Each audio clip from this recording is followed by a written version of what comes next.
আসসালামু আলাইকুম, আশা করি সবাই অনেক ভালো আছেন। তো আজকে হচ্ছে আমরা দেখাবো কিভাবে আমরা এই ডালি রেঞ্জ ছাড়া কিভাবে বাটন সেটিং করব। তো একটা সময় কিন্তু আগে ছিল আমরা এই ক্যাচারের এখানে নাট লুজ দিয়া তারপরে হচ্ছে আমাদের মেশিন সেটিং করা লাগতো। তো এখানে যে ডালি দিয়া তারপরে হচ্ছে মেশিন সেটিং করতাম। আর এখন হচ্ছে স্মার্ট বাংলাদেশ, আর আমাদের মেশিনও কিন্তু স্মার্ট সলিউশন। স্মার্ট বাংলাদেশে স্মার্ট সলিউশন, তাই আমরা আজকে টাইমিংটা করবো স্মার্টভাবে, ঠিক আছে। তো আমরা এই যে বাটনের যে সেন্টার দেখতে পাচ্ছেন, এই বাটনের সেন্টার আমরা সেন্সরের মাধ্যমে করব।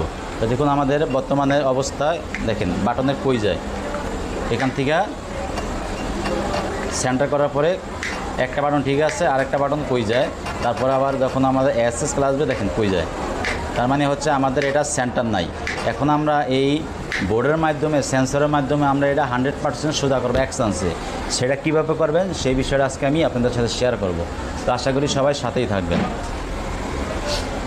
এটা করার জন্য প্রথমে যে কাজটা করবেন, এই লাইটটা প্রথমে রেডি বাটন লাইটটা অফ করতে হবে, তারপর এম বাটনে চাপ দিবেন। চাপ দেওয়ার তো আমরা আসবো হচ্ছে প্রেসার ফুড অ্যাডজাস্টমেন্ট আসার পরে কলম বাটনে চাপ দিবেন। কলম বাটনে চাপ দেওয়ার পরে প্যাডেলে একবার পাড়া দিতে হবে। প্যাডেলে পাড়া দেওয়ার পরে আপনি দেখবেন এটা সেন্টার আছে কি না। নিচ দিকে পাড়া দিবেন। পাড়া দেওয়ার পরে এই যে দেখেন আমাদের এটা কিন্তু সেন্টার নেই, অনেক সামনে আছে। এটা কিন্তু আমাদের 100% সেন্টার করে নিতে হবে। দেখেন এই ফাংশনে আসার পরে কিন্তু আপনি চেক করতে পারবেন যে আপনার বাটনটা সেন্টার আছে কি না। তো এবার আমরা ক্যাচারে দেখি আমাদের সেন্টার আছে কি না।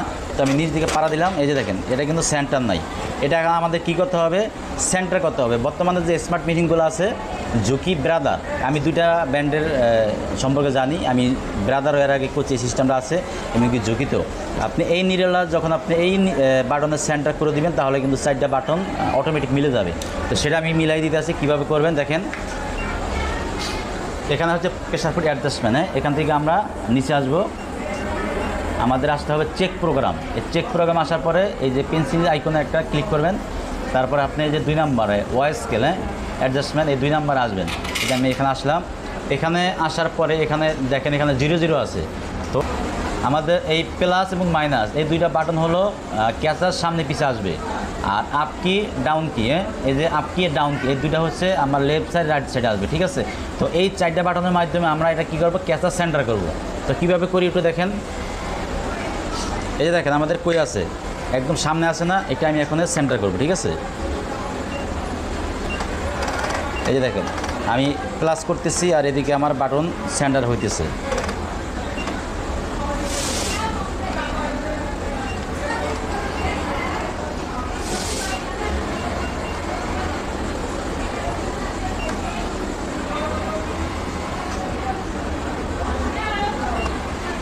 আমি যখন প্লাস মাইনাস বাটন চাপতেছি তখন কিন্তু এই যে ক্যাচার কিন্তু সামনে পিছে এবং কি ডানে বামে মুভমেন্ট করতেছে। এই যে একদম নিডেলটা আমার ঠিক মিডল বরাবর আছে, ঠিক আছে। এই পজিশনে রাখার পরে এবার আপনি ডিসপ্লেতে আসেন।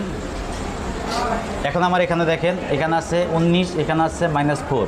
এটা কি করবেন, রেডি বাটন চাপ দিয়ে ধরে রাখতে হবে। এটাকে আমার 00 করতে হবে, তাহলে এটা সেভ হয়ে যাবে।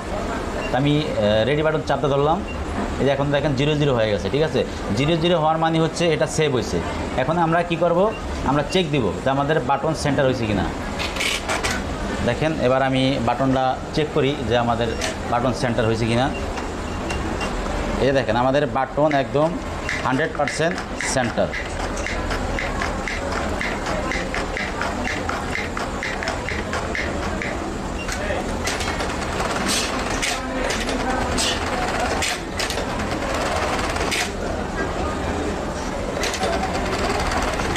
তো বন্ধুরা দেখলেন আমরা ওয়ান চান্সে কীভাবে এটার এই সেন্সরের মাধ্যমে বোর্ডের মাধ্যমে আমরা এই সেন্টার করতে পারলাম। তো আশা করি আপনাদের উপকার হয়েছে। যদি ভিডিওটি ভালো লাগে অবশ্যই আমাদের চ্যানেলের সাথে থাকবেন, এবং কি এখন যদি সাবস্ক্রাইব করে না থাকেন অবশ্যই আমাদের চ্যানেলটি সাবস্ক্রাইব করবেন। আজকে এই পর্যন্তই, আবার দেখা হবে অন্য কোনো ভিডিওতে। সে পর্যন্ত ভালো থাকবেন। আল্লাহ হাফেজ।